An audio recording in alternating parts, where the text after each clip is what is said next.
So I wanted to start with a little bit of kind of discussion about who I am and why this kind of conversation is important to me. Obviously, I'm African American, but I grew up in an area where race mattered. And we know that in America, race matters. But I think that where I grew up, race really mattered in ways that I didn't even quite understand as a young kid. I grew up on a land that my ancestors were most likely enslaved on.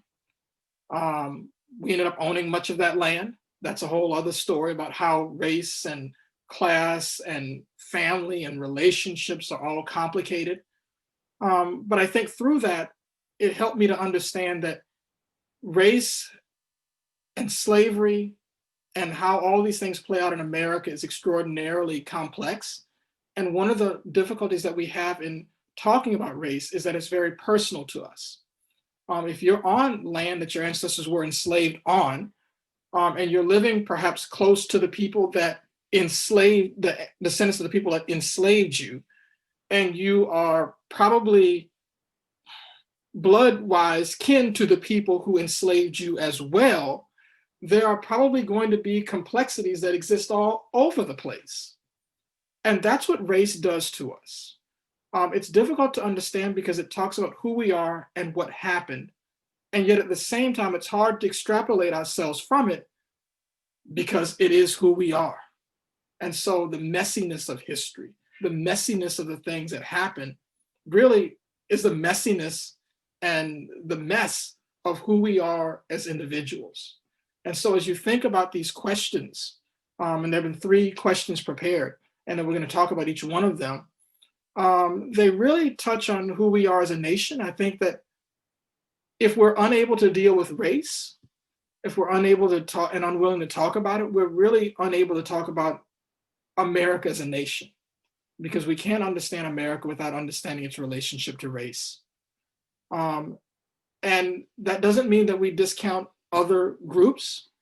It just means that we have to discuss race in America because race matters. It was one of our nation's first giant fault lines. And it's a fault line that we still try to bridge. And it's a fault line that every 20 years or so seems to blow up.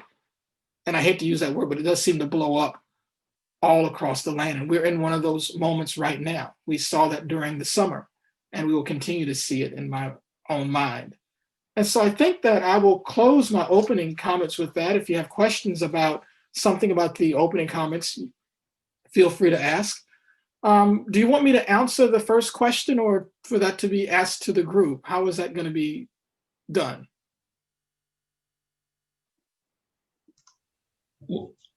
Victorio, I believe, is going to pose the question. Yeah, sure. I can ask the question and then you can answer and the group can also reflect. So the first question we prepared was, what has racial inequality been historically and what is it in the present? What are ways in which it has been manifested or persists? And that was such a deep question, one that I'm not going to have the ability to explain perfectly in such a short period of time. We could spend a whole class on this.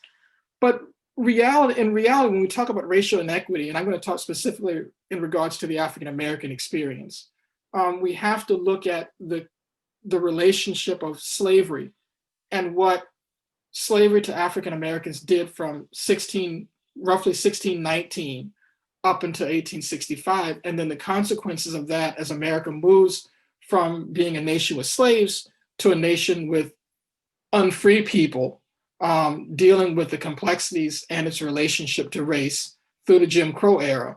And so you look at 1619 to 1865, 1865 to 1876, then you deal with 1876 to 1965, roughly. And then we deal with the last 50 years in which the legal restrictions that kind of prevented African Americans from experiencing the American dream have been removed. But even as we remove those legal restrictions, other kinds of restrictions still exist and other kinds of blockages still exist. So when you think about inequity, one of the most important ways that people become and live the American dream is through wealth. And for years, African Americans were prevented from acquiring wealth. If you're a slave, you don't have wealth because you don't own anything, you are owned. And so not all African Americans were slaves. Many of my ancestors on one side of our family were free African Americans, but they were prevented throughout the 1700s and 1800s from acquiring much. And so when you look at how America is developing, it's a society that develops with slavery. And because it has slavery, America and the colonies in America, which are British colonies at that early time, want to find ways to enslave as many African Americans as they can, because you have a society that's really developing. And so initially you have people who are unfree defined as servants, because the problem in America, early America, was not land, it was labor. And how do we find people willing to work with us? It's not easy to tell somebody to come from England to come to this new world and work for us. I mean, how do you do it? And then it's not easy to ask them to pay for their travel to come here to do that. Now in Britain, people are coming out of the feudal system, and you have mercantilism and you have colonialism, and Britain and the European colonies are working to create a equitable or advantageous balance of power for them. And so they're looking to colonize places to get the areas in the New World to send money back to them, send resources back to them, typically gold, other kinds of things, but they need labor. Now in the South Americas, they often found the indigenous population that they could enslave to do those things. In America, in British North America, what becomes the United States, it was a little more difficult to do that. Much of the indigenous population was killed upon first contact, and it's pretty hard to get somebody who knows the layout of the land to do the work for you while you sit back and tell them to do the work for you on land that they owned anyhow. So that's a difficulty. So in the Americas, in what is British North America, what will become the United States, they needed labor, and they sought first to get white servants from Britain to do it.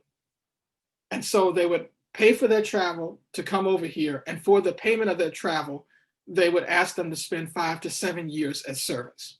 Unfree people, but after that period of time, they would become free. Now, you may say, why didn't they just bring slaves? Because they're colonizing Africa at the same time. A slave cost about 2 times as much, or an African cost about 2 times as much to transport to the Americas. And the life expectancy in the early New World is about 5 years. So if your life expectancy is 5 years, why do you need somebody to stay more than 5 years? You really don't. As the life expectancy in the early Americas increases and becomes longer, the need for, or the desire to have people to stay longer, or to stay enslaved, or to stay servants longer increases. And so you start to see the number of Africans being brought in increase. And so that's when servanthood kind of makes a quick transition to slavery.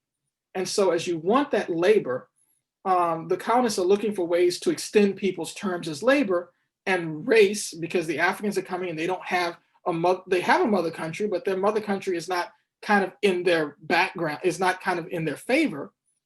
And so racism, of which the European colonists have a little bit of that, as the privileges of Africans decreases and slavery increases, we also see racial prejudice increase.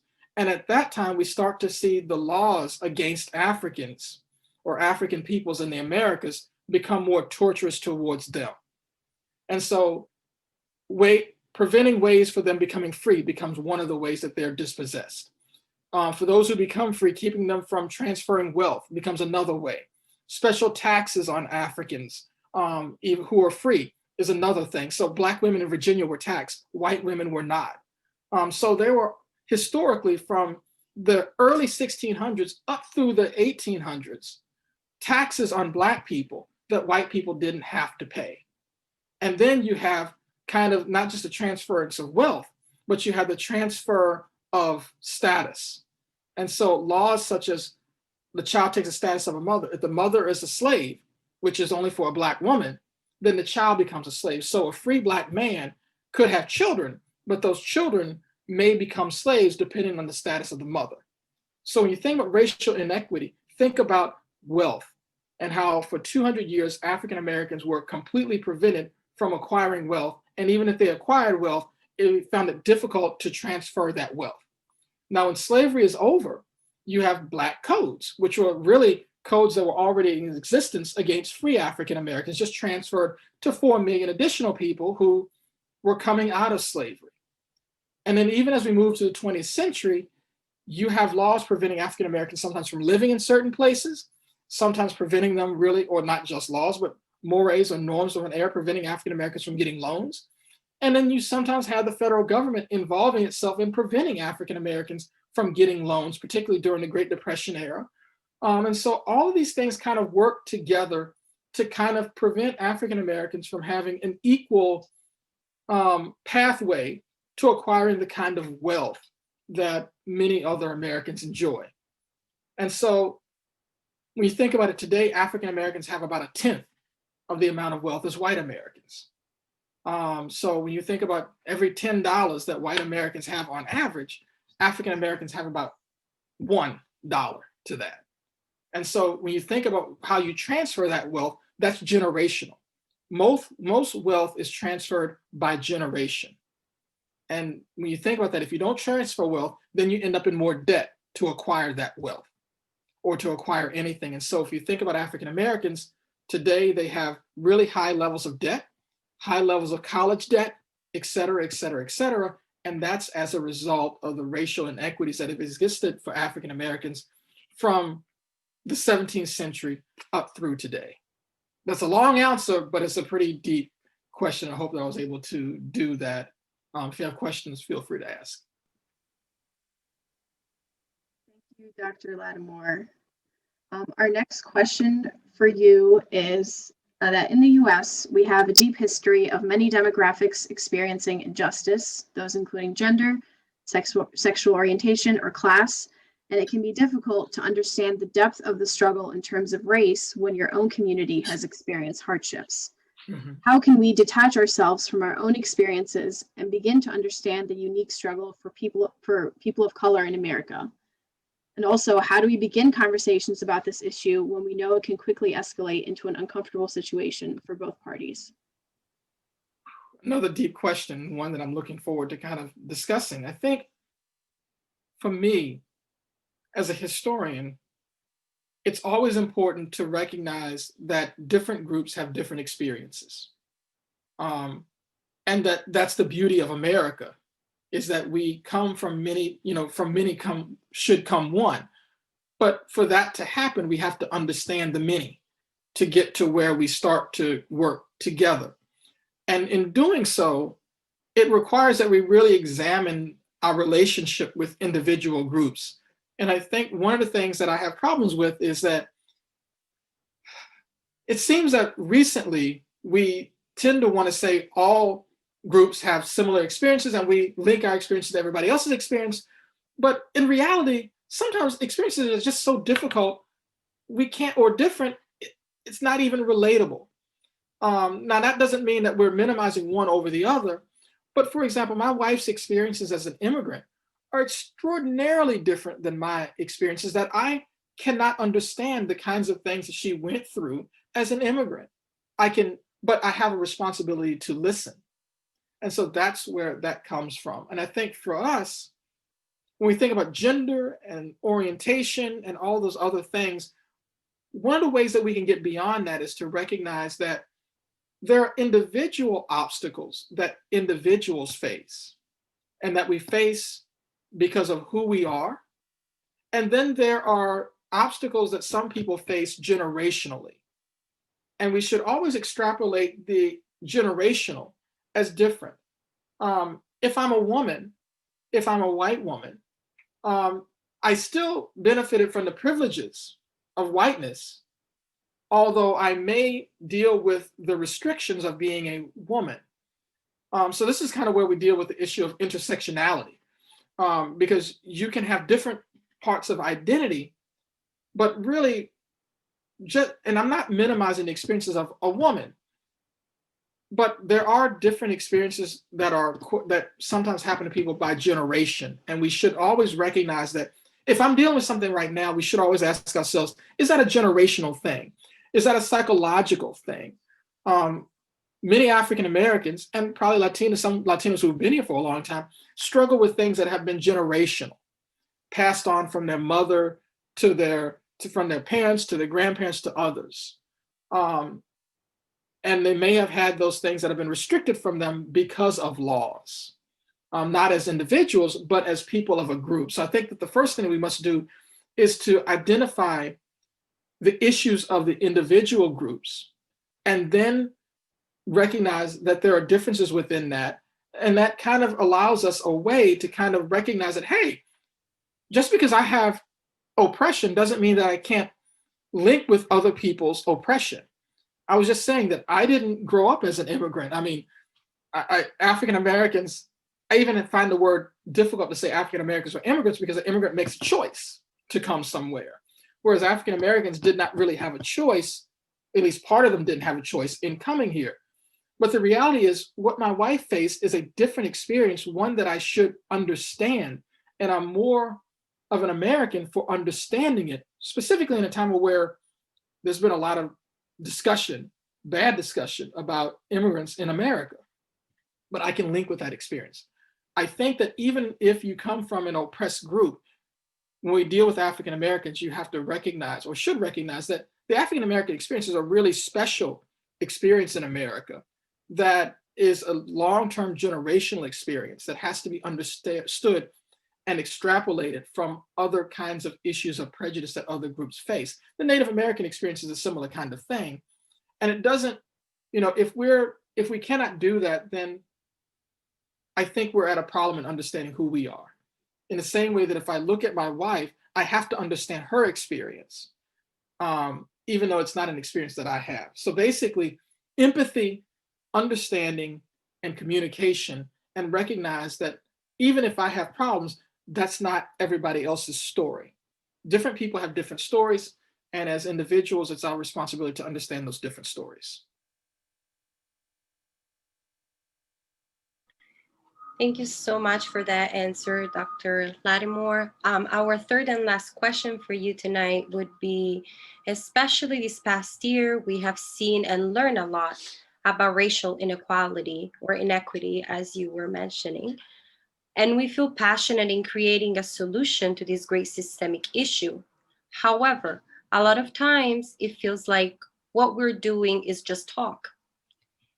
In your point of view, what are some concrete ways that our generation can have a role in fighting against racial inequality? Well, I once was young, many years ago. And when I started as a professor, I was 28. I'm nowhere near close to that anymore. And I had this energy with me that I thought that I was going to change the world and see the world transform. That's the beauty of youth. And I'm not going to take away that feeling that you have. But I think that as I've matured, my view of life has changed a little bit. It doesn't mean that I'm more nihilistic.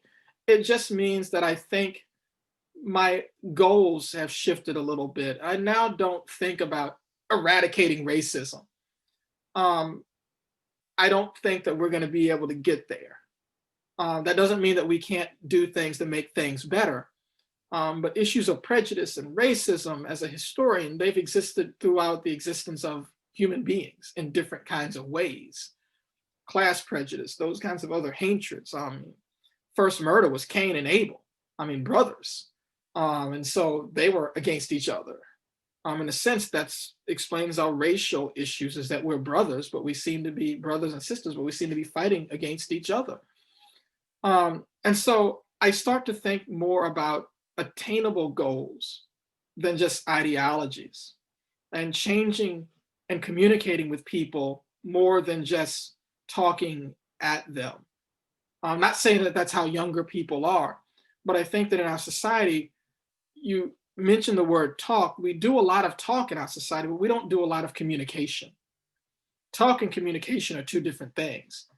Talking is when you communicate with somebody to basically confer to them an idea. Communication is when you're conferring ideas and there's a line of communication where they're understanding and they're listening. And so talk can be only one way. Communication is two ways. And as a Christian, I think about Jesus was an excellent communicator because he talked to people who had different opinions from him. I mean, he goes in and talks to the Sanhedrin. He's talking to the Pharisees. He's going into the areas of the Samaritans. I mean, those are different kinds of people that were pushed out of society, but he's bringing them in. In our society, do we bring in people who feel differently than us? Do we bring in people who may be Republicans or Democrats? Do Democrats bring in Republicans? Do Republicans bring in Democrats, or do we defriend them? Do we isolate them? Do we make judgments on them? Do we make judgments on somebody because they're of a different race, or they're a different hue, or they have a certain texture of hair? Or do we communicate with them? And so I think the first thing that we must do is to learn how to communicate a little bit better and to change the tone of the way that we communicate. I'll give you one example. I might get in trouble for this, but let's just say defund the police. Well, if that offends people, why do we continue to say the word defund when we might mean reform? See, communication matters and how people think it. If our communication pushes people off, can we adopt a form of vernacular that brings people in, that's less effective? Can we move beyond a hashtag into real communication?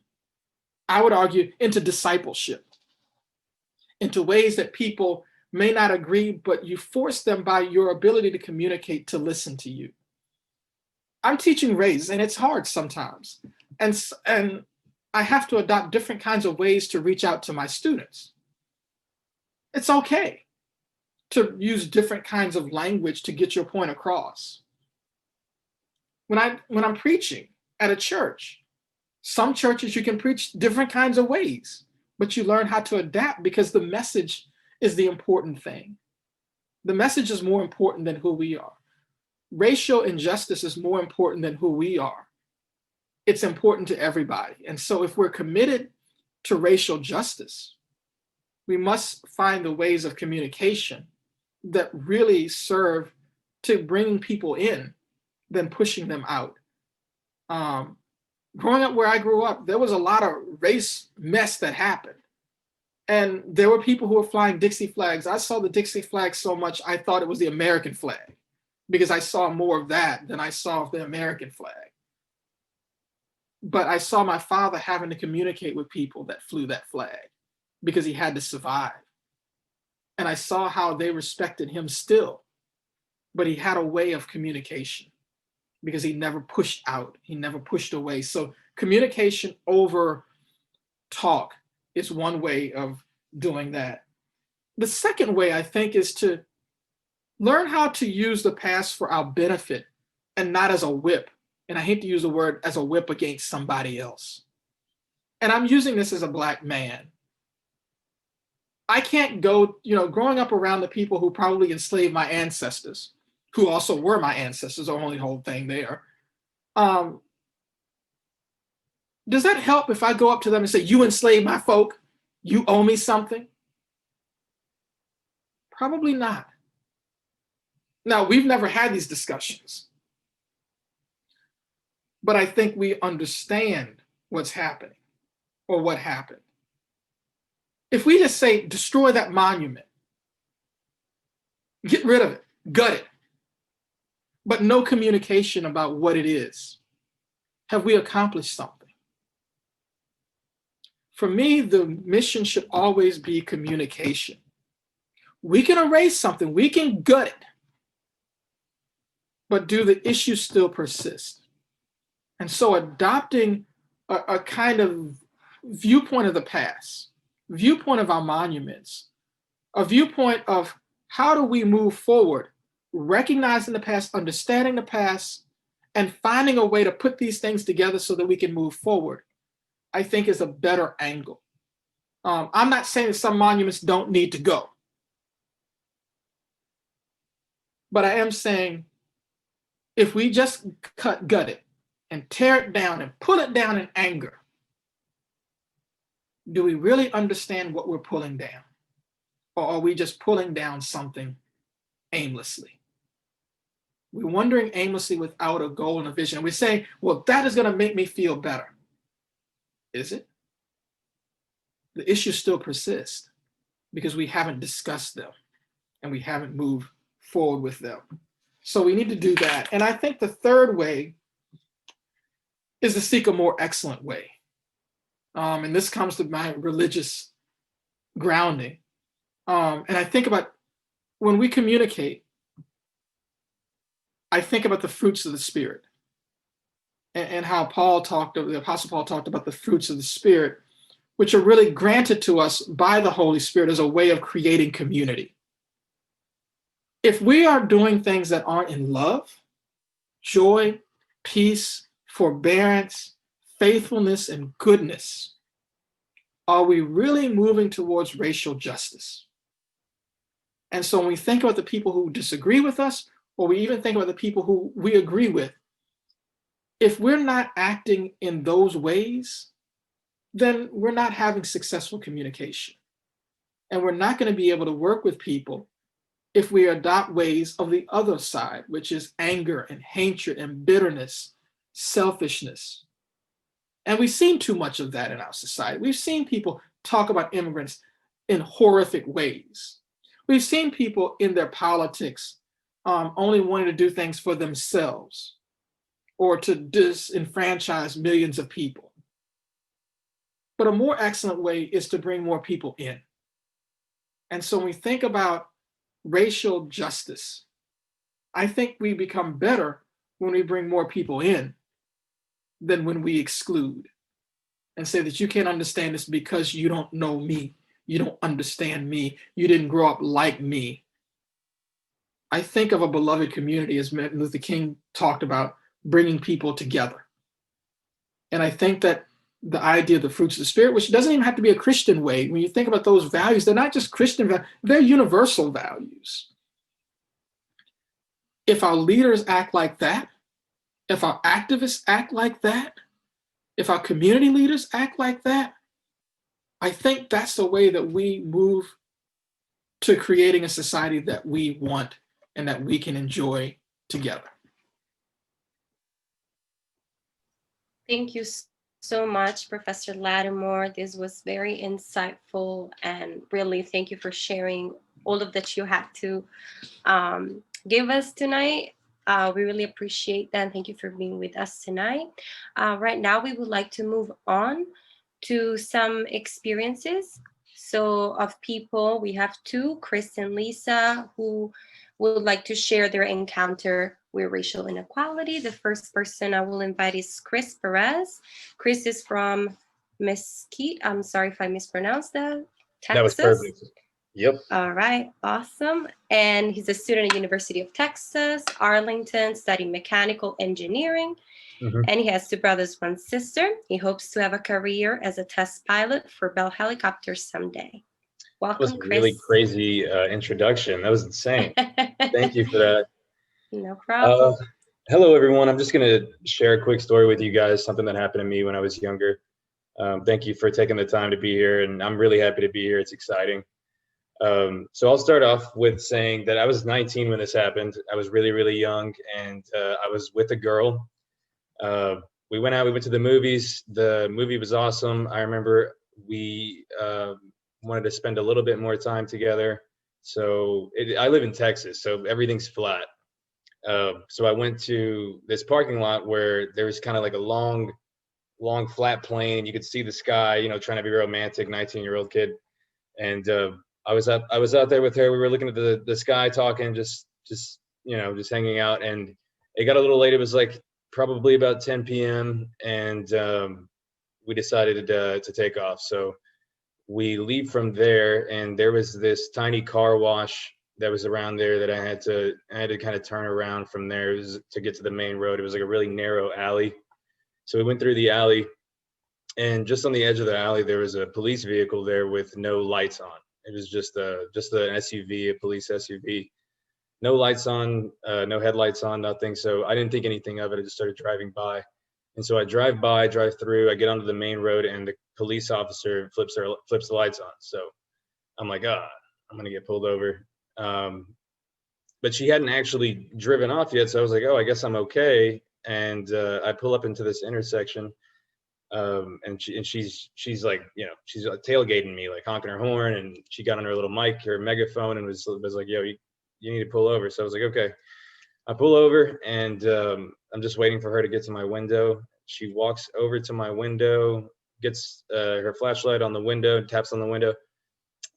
She's turning it on and just starts shining it in my face, shined it in the girl that I was with, shined it in her face, and was asking us all these crazy questions. She was asking if we were doing anything illegal, if I was telling her anything illegal, what we were doing out so late, why were we out so late, what was I doing with her. She was white. The girl I was with was white. So this is like 10 p.m. in the middle of Texas. White girl, brown guy. She like tried to, I don't know. She just immediately assumed that possibly something wrong could be happening. So she asked me to get out of my car. So I get out of my car. She asked me to step to the back of my car. Get to the back of my car, and she asked me if I had any drugs on me, if I had any drugs in my car, if I had any guns, any grenades in my car. That's what she asked me. And I was like, no, I don't have any grenades. I don't have any drugs. I don't have any guns. She didn't believe me. So she called backup. She called another squad car to come over. That squad car came through and had 2 other police officers. One was a very large African-American man, and the other one was kind of a smaller Caucasian man. Now, the lady that pulled me over was also Caucasian. This woman, just to clear that up, she also was. So I'm at the back of the car. She's patted me down. She gets this other guy to pat me down, the big African-American guy to pat me down. I was just wearing flip-flops, basketball shorts, and a tank top with a hoodie over it. So they'd take my jacket off. They made me take my jacket off. I had to take my jacket off. It was really cold this night. And they were checking all of my pockets, trying to see if I was hiding anything anywhere, whereas I wasn't. They didn't want to give me my jacket back. I wasn't being 100% cooperative. I was doing what they asked me to do, but I was also questioning what they were doing, because they took my clothes off. They made me stand at the back of my car, and I'm telling them, like, I'm not doing anything. There's no reason for you to pull me over. My stickers, everything was fine. There's no reason for her to pull me over and start searching me. So that's what I was really upset about. And so they wouldn't give me my jacket back, and she asked if she could search my vehicle. I said, no, I don't feel comfortable with you searching my vehicle.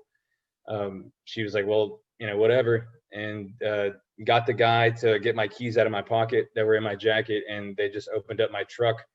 One of the other cops went to the other side of the passenger side where I had my girlfriend at the time there, and so he opens up the door, and she told me he asked her if I was trying to sell her drugs, or if I was trying to get her high, or if I was trying to do anything with her illegal, or sell her anything illegal, pills or dope. He asked her if we were smoking dope together.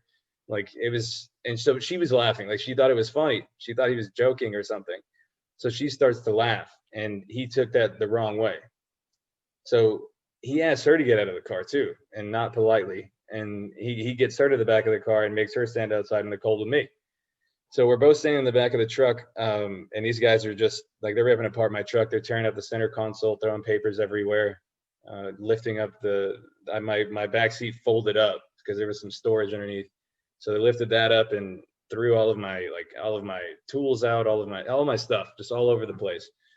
And while this was all going on, the white lady cop was out there watching me and the girl that I was with, and she kept asking us what we were doing and why we were out so late. And I just told her we were hanging out.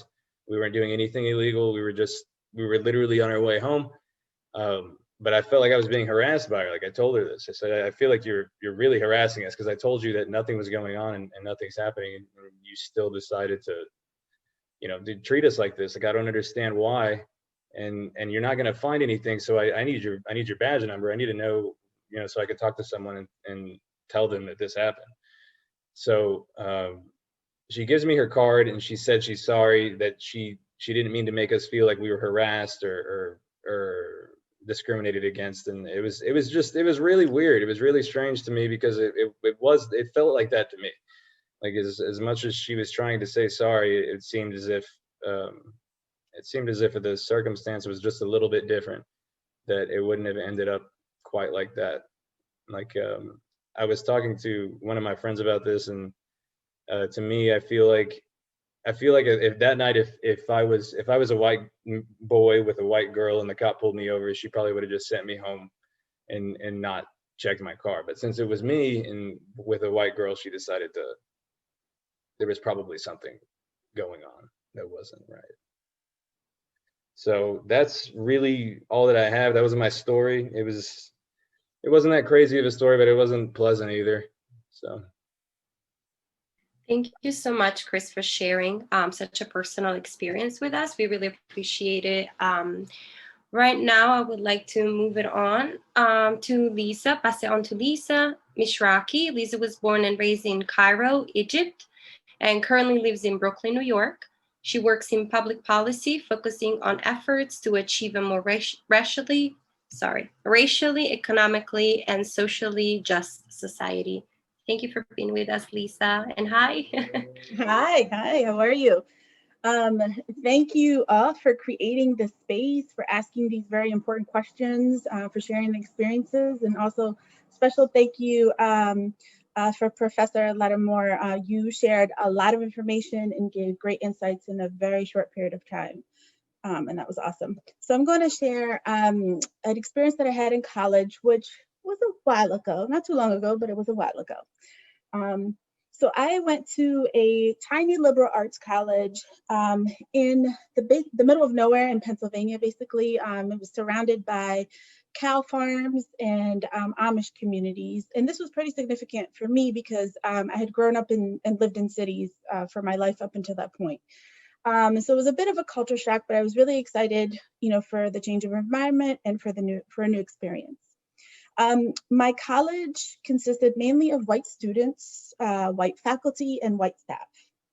Out of about a student body of 1,600, there were a total of 20 international students and students of color combined. And there were only 4 faculty of color. Will never forget, it's like forever stamped in my mind, my first meal in the cafeteria. And just how astonished and angry I felt noticing that the students of color were segregated from the white students. The white students would not eat with us. They often shouted like racist and ethnocentric remarks towards us. It was very much like a us versus them kind of mentality throughout the whole campus. Even the cafeteria staff had very strange looks on their faces, and as if like they were like quietly whispering, like, you don't belong here, what are you doing here? We were scared, but we'd had each other and we pretty much did everything together as a group. That year, the college decided that it needed to do something about all these racial tensions on campus. And so they decided to form an office, what they called multicultural affairs. So this was great news. I immediately applied to work at the office. I saw this as a great opportunity to build unity, to celebrate diversity, and to try to bring about positive change on campus. We, we're a really small but very mighty team. And we worked to put on all different types of events and programming to really meet the needs of all the student body. But every time that we tried to do something, we were met with a roadblock. Sometimes the place that we reserved would be taken by another group at the last minute. Other times, only the students of color would show up to the event. And most of the time, the financing and contracting department gave us a hard time. They would delay issuing of funds or contracts, just created all kinds of barriers. One day, a group of us, there were 6 of us, we were walking through campus when we were stopped by a local police officer who informed us that there was a report of a robbery and that we were potential suspects. He was coming from the opposite direction of where we were walking. And so I asked I kept asking the officer several questions, and he just refused to answer, didn't even acknowledge that I was asking any questions. After about 20 minutes, I was demanding, like, we need to be released, we're being held unjustly. And at this point, the officer came very close to my face. I can like feel his breath on my face, spit on me, and screamed, "Go back to your country." I will forever be grateful to God's presence within me in that moment. And for my best friend who somehow managed to calm me down and to help me avoid doing something that would make the situation worse. Minutes after, the officer received a call that the robbers were caught and let us go. There was no apology, there was no explanation, there was no evidence of any sort of remorse or anything. The next day, I went to the police station to file a complaint. All of the officers that were there was about 4 of them, they were all white males. None of them would speak to me. None of them would answer any of my questions or give me a form or anything. And then each of them had, like, they came out from behind their desks and sort of like surrounded me and had their hands on their guns. Of course, I was terrified and I left. By the end of my first year, the director of the Office of Multicultural Affairs and the 4 faculty of color quit due to harassment and discrimination. It was just too much for them to bear. I decided that I would stay and continue to build bridges to unity. My second year was worse than my first. And I didn't want hate to grow inside of me. And so I decided the best thing for me was to transfer out. I will always be grateful for this experience because it taught me that the road to building unity is long, with many curves and stumbling blocks along the way. Thank you so much, Lisa, for sharing your experience as well. This also was a very personal experience, so we deeply appreciate you sharing it.